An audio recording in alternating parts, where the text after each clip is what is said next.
Welcome to the West Virginia Soccer Association Beyond the Pitch podcast on the WVSA Digital Network.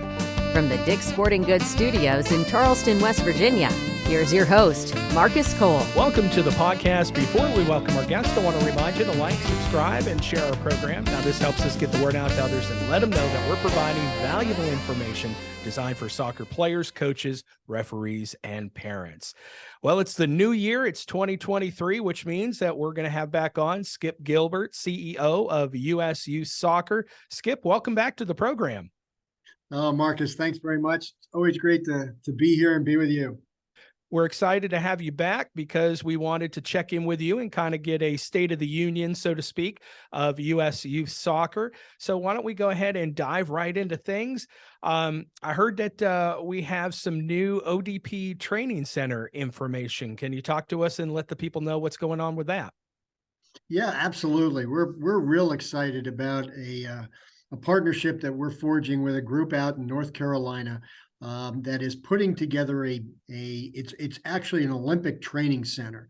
And because of my past and within the Olympic movement, they came to us and said, look, you're not the NGB, but you guys put together and have a history of doing some great things with your ODP program.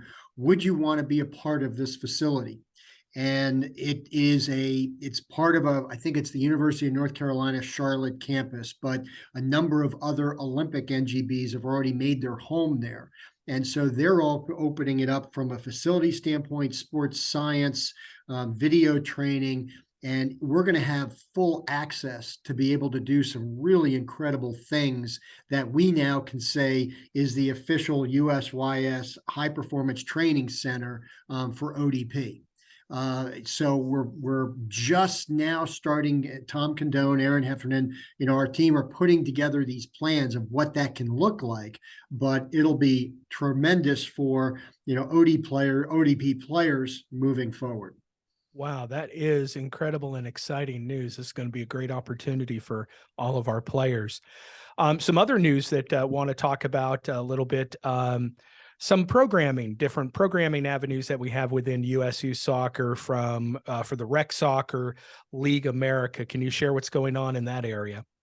Sure. That was something that we introduced about 2 years ago, really is an overarching, almost branding campaign to try to give rec kids something that they can feel like they belong to, and what we see is, and every state association, every club is going through this, where kids, they get to that 11, 12, 13, they're not going to be on the travel team. They don't think they're going to make high school or college, and they give up, and they don't feel like they're good enough to play. They don't feel like they're having fun. They don't feel like they're able to play with their classmates or teammates, or even in a co-ed environment, and they just leave the game. And our vision, as from the get-go, when we changed our vision when I first got here to bring communities together through the power of soccer, making lifelong fans of the game. And if kids are leaving at the age of 12, how are they truly going to become fans of the game if they feel disillusioned with the sport? So if we can, and we don't, again, we're working on this now, and we're putting this information out and working with all of the state associations, clubs, whoever has, great ideas. How do we change the paradigm so that if I'm a 13-year-old kid that, I just want to play for fun, I don't necessarily want to play 11v11 every Saturday or go to training 2 or 3 times a week. But I still love the sport. And, the beauty of soccer is it becomes part of your lifestyle. So what can we do? Can we create, use basketball as an example. They created 3v3. It was to get more kids to stay in the game. And now it's an Olympic sport. Football has gone to flag football to offset the concussion element, and it's bringing kids back in numbers. Lacrosse just introduced lacrosse sixes to, again, be able to use smaller fields, more kids, be able to be interchangeable. How can we make that an official kind of programming element to keep kids involved in the sport? And so we're putting out, as many feelers as we can as to, what kind of short-sighted games might we be able to do? And then how can we make sure that those kids stay connected to their state association and ultimately to USYS for just wanting to go out and play occasionally. Absolutely. And it's great. I think that us as a soccer community, we need to come to where these players are, per se, as opposed to putting these restrictions on and these I don't know what the word is, but you got to be at training 2 to 3 times a week, and you just want, and I've got other stuff going on in my life that I want to be a part of as you get older, that kind of thing. So being able to be accommodating and fit things in, I think works great. Well, and if you think about it, I mean, we were just talking about ODP, and at that level, and again, I'll do a shout out, Julianne Sitch. I don't know if anybody on your broadcast, knows that name, but she's the head coach of the University of Chicago men's soccer team that just won the Division III championship, and she's the first woman coach of a men's team to win a soccer championship. And she came through our ODP programming. And there are, I believe, last weekend at the Women's College Cup, there were 65 alumni of USYS programming. So at the top end, we're doing really well. But at the base, we want to make sure, there are millions of kids each year that play at the pure grassroots level, and thousands will walk away. And we have to ask ourselves why and what can we do to bring them back? And that almost becomes more important than the actual ODP side of the house, because that's always going to be there. And those kids have that passion, they have the skill, they want to play. But for kids that get disillusioned because they're not having fun, they're not playing with their teammates, they don't feel like they belong, we need to change that narrative. And we need to come together to be able to create that programming to get that job done. Yeah, we need to look at them a little bit harder, a little bit longer, and figure out how to keep them. Because I mean, I really truly believe soccer is the game for life for a lot of these players, and can be for them. Another topic, we're talking to Skip Gilbert, CEO of USU Soccer, development of player welcome kits. What's this all about? Yeah, this is one that, as I walk up and down the sidelines of various games, and and even back before I came to USYS, there's an awful lot of kids, parents, coaches that really don't understand the dynamics of what a state association can deliver, or what USYS does to support their energies on and off the field of play. And so we're putting together these welcome kits, and we're probably going to test it with our ODP players first, and then we'll go into our national league, and then ultimately want to be able to open it up to, through all of our assets to all of the state associations for every player. But when a parent signs a player up for registration, you should be able to receive a digital kit that talks about really, from a player's perspective, what are they getting themselves into? What should be their expectations? What are the resources as a parent that I can learn from to understand how do I help navigate the pathway for a soccer player? And truly, what's the chances of my 7-year-old becoming a D1 scholarship player? To be very realistic and to be able to put all of that out in front of them, so that then we can also tout that, hey, we have state cup competitions, we have national championships, we have President's Cup, we have, USYS University. We have all of these assets that are there that most people probably don't realize that is there as from a supporting mechanism. And if they get that right away, again, it makes them feel like they belong to a much greater entity than just their team, their club, their league, their state association, and USYS. It all kind of brings that together. And if we can do it, and if we can make it impactful, then again, it makes rhyme to reason that people are going to want to stay involved with all of the above throughout their entire playing career. And we all know that the game is very fractionalized, and there's lots of choices that players can make in terms of what path do they want to take.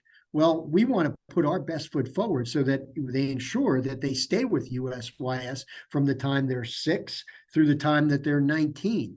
And we've even gone so far as to say, if you carry an American Express card and you're as old as I am, they used to have American Express membership has its privileges, and you'd get on your card member since, and it was a badge of honor that you were a member since the dark ages when I was younger.